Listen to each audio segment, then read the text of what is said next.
welcome. All right, same here, Dale. Glad to be here. Yeah. Welcome to the tackle room. Yeah, we're in his tackle room of all things. So. We got the boat right over here, over our shoulder.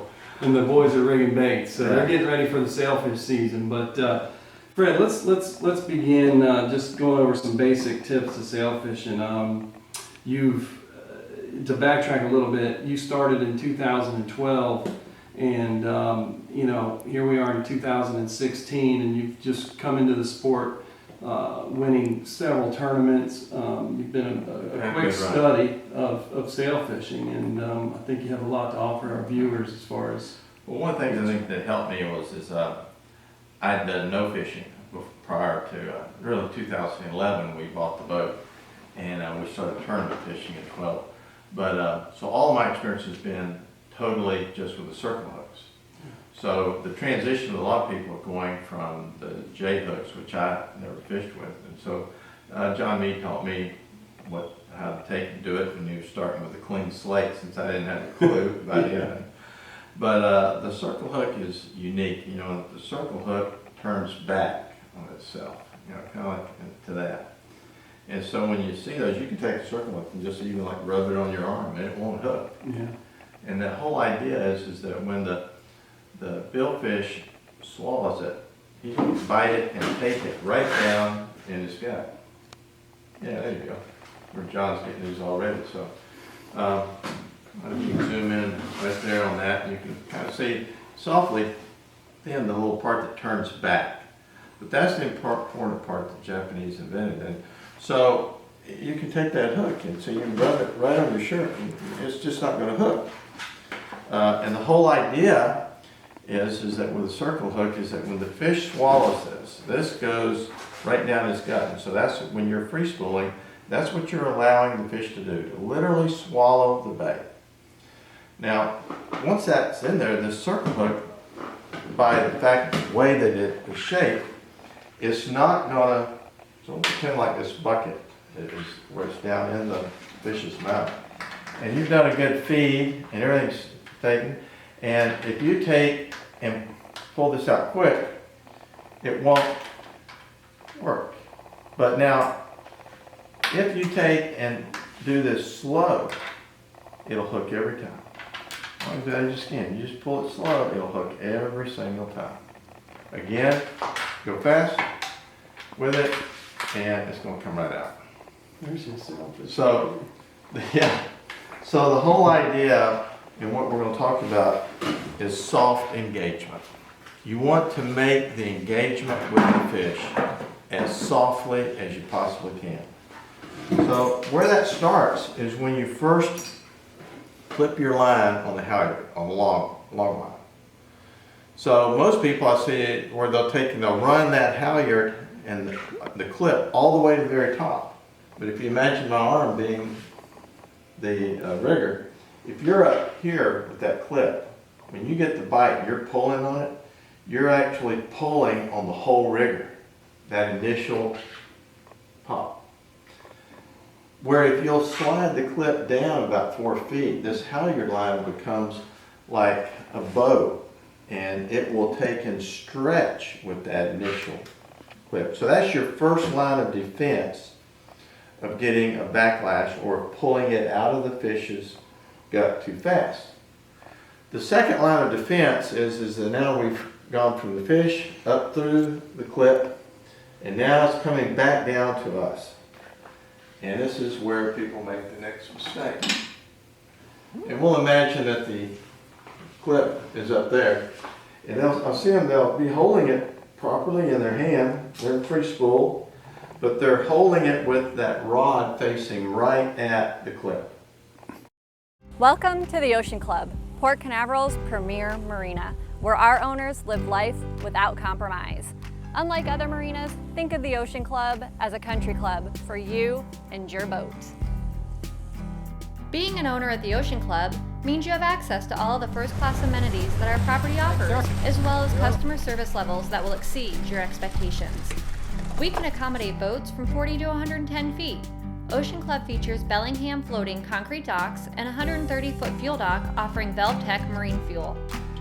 When you're not boating, relax with your family and friends at our refreshing pool or tiki hut and enjoy a 24-hour access to our elegant clubhouse. You'll also have the opportunity to mix and mingle with other Ocean Club members at the many social events held throughout the year, as well as have a front row seat to the Kennedy Space Center's rocket launches. We're proud to have an elite group of owners that have already invested in their futures and are enjoying everything that the Ocean Club has to offer. Hey, this is Captain Jimmy Whirling from the Plain Simple. After fishing the tournaments during the year, we love to come back to Ocean Club Marina, our home. Hi, I'm Michael Hahn. I'm a slip owner here at the Ocean Club. I've been here since 2007. The service is absolutely wonderful. It's right next to the beach, and we just can't ask for a better place to have our boat and enjoy our time. Port Canaveral is the perfect place to make your investment. Florida's most protected port with direct ocean access. Recent growth has made Port Canaveral the second busiest cruise port in the world, and only 45 minutes from Orlando International Airport. Become an owner at the Ocean Club. There's something special in the water. 55-foot slips starting at $99.9. Contact us today for more information and to schedule an appointment. Ocean Club is a loggerhead marina managed property.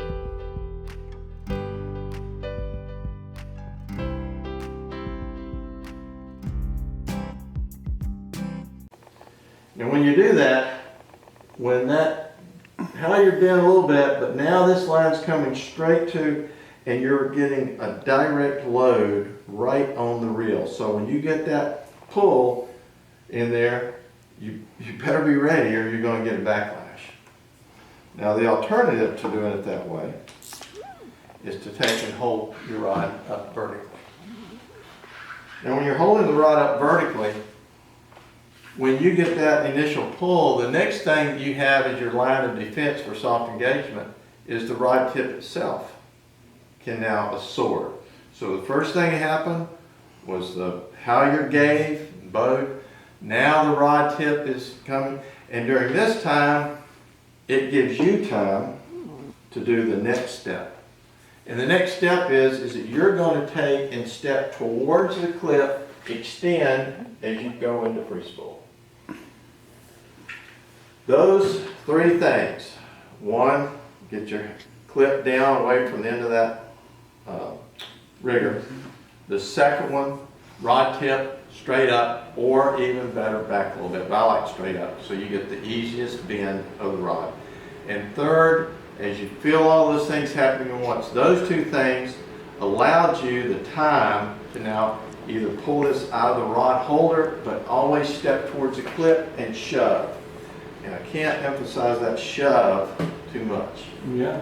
That shove gives the reel to time. If you did all this correctly now, the reel will just roll the line off. You won't hardly have to use your thumb at all, because now the reel speed and your shove is matching the pull on the line, letting the reel go from 0 to 6 knots.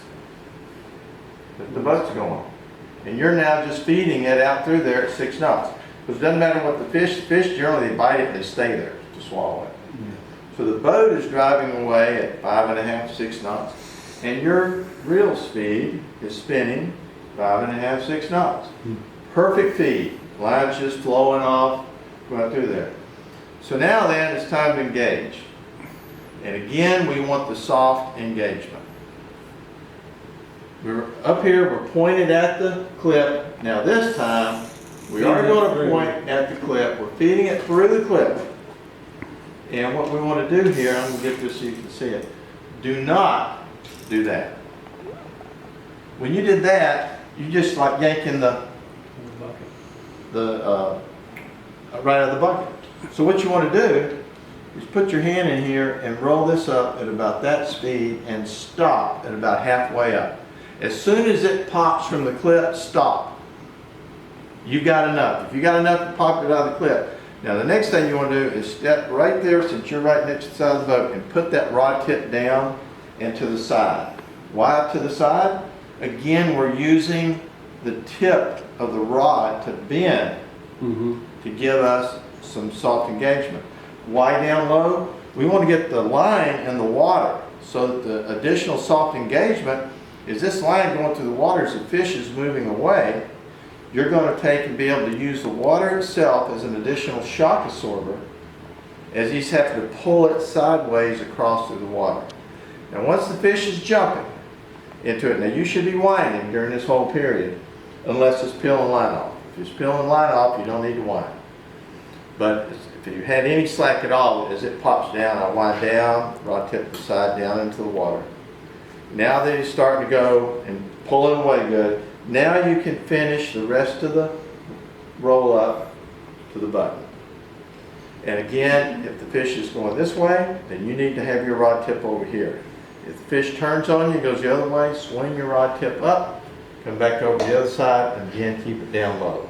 Keep winding. Just have it opposite direction. Yes, so that you're keeping constant pull on that hook. Because that hook now is going to be right in the corner of the mouth. It came out of his gut, but just like the hook on the bucket, it's going to take now and hang right there in the corner, and that's the perfect hook. And then going back to the feed, you like to generally use part of the gold on the spool, Well, maybe feather it, just kind of feel it. If you zoom in here a little bit, when you're winding your line, what you want to do is I use a deal to where I take my thumb and I push it and pull it as I'm winding. So I'm pushing and pulling. So I keep my line nice and smooth. You don't want to take and have a line with a big hump in it and stuff like that. And the reason being is when you're feeding that fish and this line is pulling off of here, you don't want a rough surface.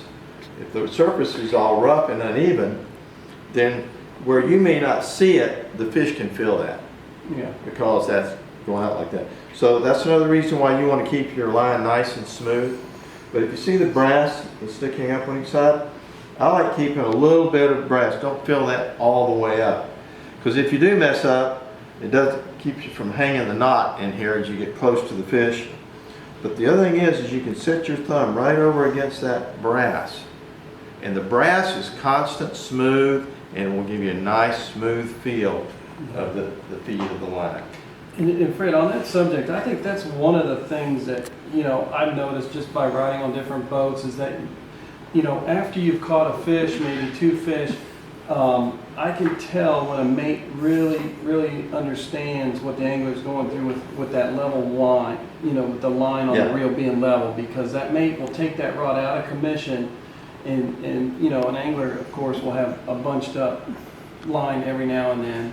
Yeah. But I've seen it. Shouldn't. But it happens. There's another reason too, Dale, Yeah. into doing that. So the line didn't stick in the spool.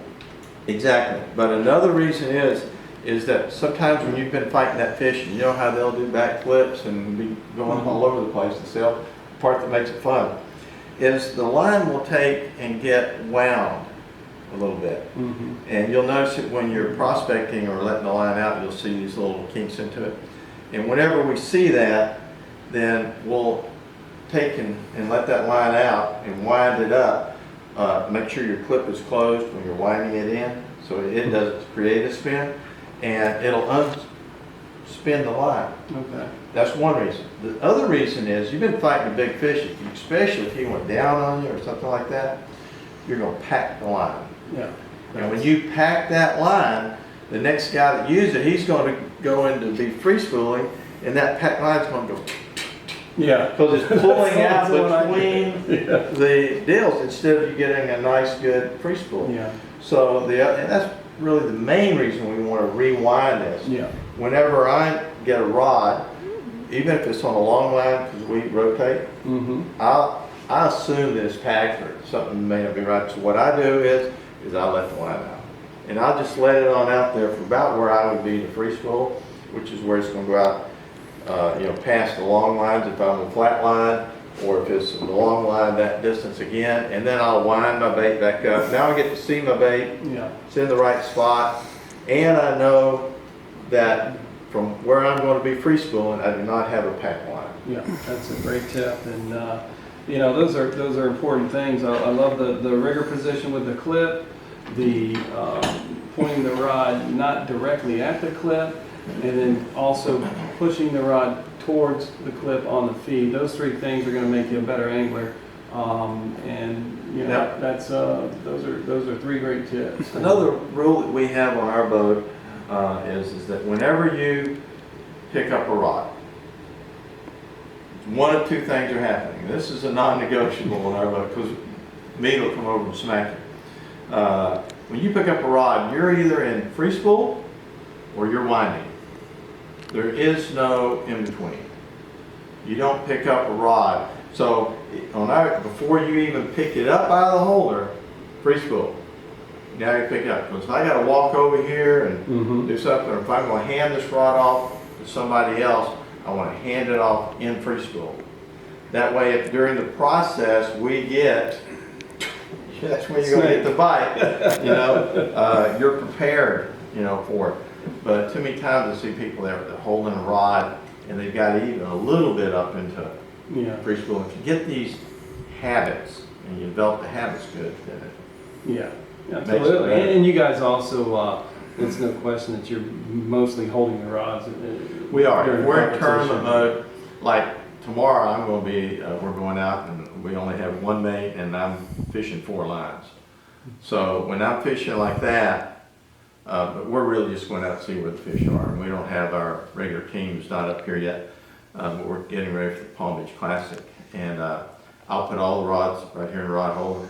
I'll have my 2 longs, and then I'll have my 2 flats in there. You can't touch any rod, because once you touch a rod, you're committed to that rod, and you know what happens. As soon as you touch it, he bites from one of the other ones. You're trying to put it back in the rod holder and get the other one. And Nancy had one last week in a females tournament.